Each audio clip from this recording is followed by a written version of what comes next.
आमर खपराखोल पुलिस थाना अंतर्गत जो आमर भानपुर गाँ अच्छी ता पाखरे गोटे जो गन्मार्दन जंगल पोर्शन लगी हनुबाली लगी के आमर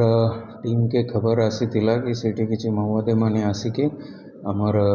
जो गाँ वाला के कहा को किसी एक्शन करेंगे बोली होतिला आमर टीम डीवीएफ सांगे सांगे ओआईसी खपराखोल और तुरई कलंकर नेतृत्व रे जाइतिला सेठी गला परे जेते बेले आमर टीम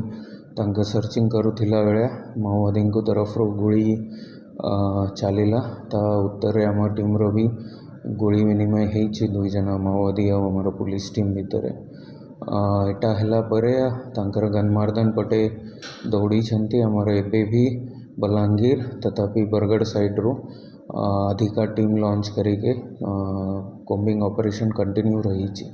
एटा आगामी दिन रे भी आमर कंटिन्यू रहिबो किछि गत किछि दिन मध्य आम देखीचु कि एरिया माओ गतिविधि विरुद्ध आमर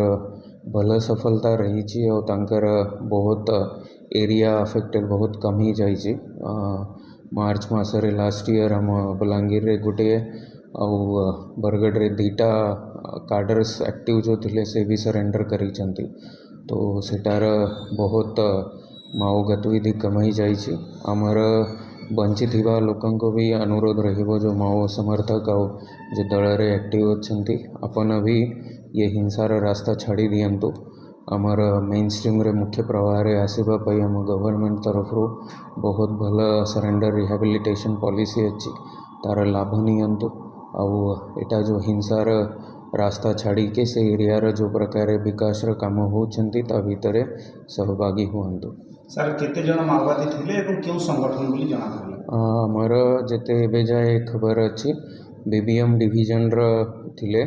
4 ରୁ 5 माओवादी थिबार आमर अनुमान अच्छी तथापि बे पूरा ऑपरेशन सरला पर डिटेल्स हमको जना पड़ी जीवो। सर कहा को अटक रखा जाइए पचरा उचरा चलछि सेमती एबे जाए तो नाही बट जे प्रकार से मन से एरिया रे दौड़ी छंती आमर टीम को हमें सेठी पठई के अलग अलग जो आमर